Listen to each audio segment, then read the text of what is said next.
पुत्री का धर्म इसे कहते हैं कि भैया अपने कन्या का ब्याह किए और शर्त रख दिए कि कन्या का जो पहला संतान होगा उसमें माता पिता का अधिकार होगा, हमारा अधिकार होगा। उसे क्या कहते हैं? पुत्री का धर्म। पुत्री का धर्म का आश्रय लेकर जो है इनका ब्याह होता है, रुचि प्रजापति के साथ संपन्न होता है। साक्षात इनके घर यज्ञ नारायण भगवान का प्रकट होता है। बोलो यज्ञ नारायण भगवान की जय। दक्षिणा नाम की कन्या से इनका ब्याह किया जाता है, इसलिए यज्ञ जो है बिना दक्षिणा के अपूर्ण होता है। यज्ञ में यदि दक्षिणा नहीं दिया गया तो यज्ञ अपूर्ण कहलाता है। आगे कथा सुनाते हुए श्री सुखदेव जी महाराज कहते हैं, परीक्षित,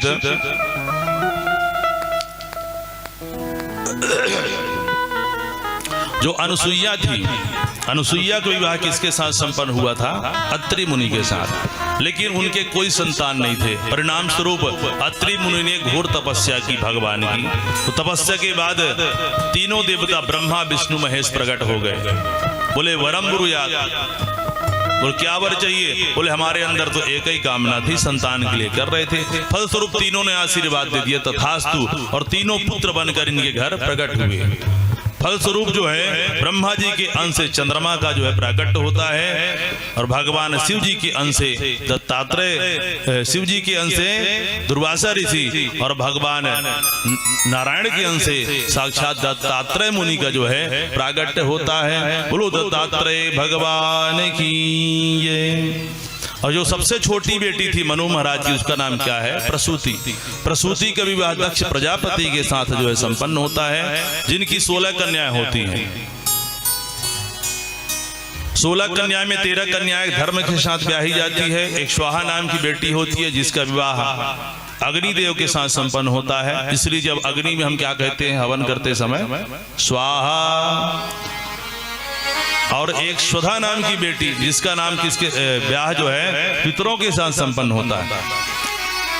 और सबसे जो छोटी बेटी जो है सती, जिसका ब्याह जो है भगवान शंकर के साथ संपन्न होता है, लेकिन उनके कोई संतान नहीं हुए, क्योंकि सती मैया को किसमें यज्ञ में जो है भस्म हो जाना पड़ता है, इसलिए उनके कोई संतान नहीं। तो यहाँ से सती चरित्र जो है प्रारंभ होता है। आइए सती माता के पावन चरित्र कथा को बड़े प्रेम से श्रवण करते हैं। बोलो सती मैया की जय हो। एक बार जो है सती मैया के पिता, क्या नाम है उनका? दक्ष। दक्ष को प्रजापति पद से सम्मानित किया गया। और जब किसी को कोई बड़ा पद मिल जाता है भैया, तो पद पाते ही अधिकतर लोगों को अहंकार आ जाता है। कुछ को नहीं आता है, लेकिन कई लोगों को अहंकार आ जाता है। और जिसको पद पाते अहंकार आ गया, बल्कि तब उसका कल्याण संभव नहीं है। दक्ष को भी अहंकार आ गया कि अब मेरे से बड़ा कोई है ही नहीं। और जब किसी को पद मिलता है, मंत्री इत्यादि प्रधानमंत्री बनाया जाता है, उसके बाद एक समारोह का आयोजन होता है, जिसे क्या कहते हैं? स्वागत समारोह। स्वागत समारोह का आयोजन किया जाता है।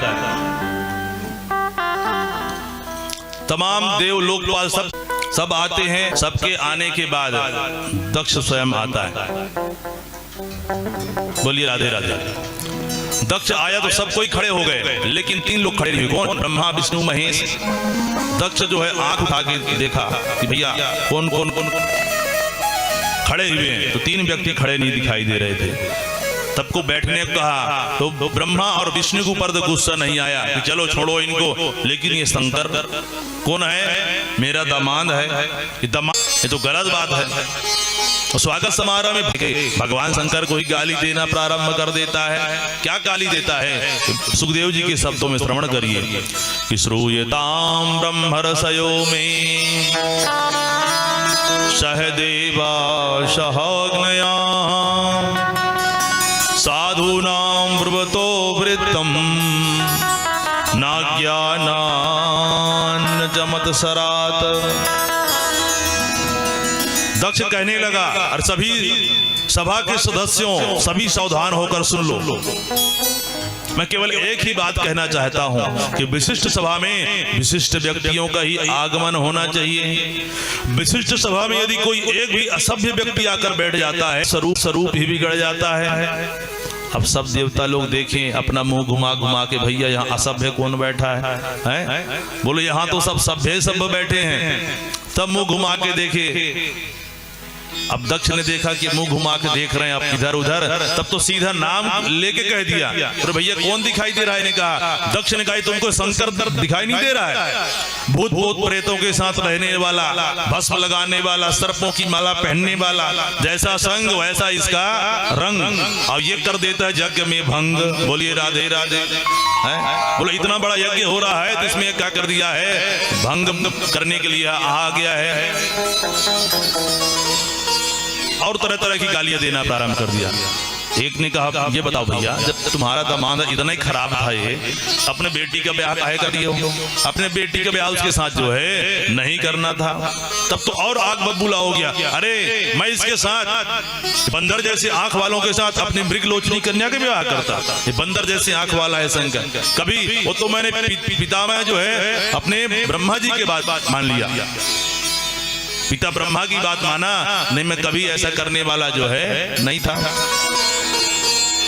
और जो है उसका गाली जो है बंदे ना हो, बड़बड़ाता रहा। नंदी महाराज जो है खड़े हो गए तमतमा के कि हरि हर निंदा सुनई जो काना, होई पाप गौ घात समाना।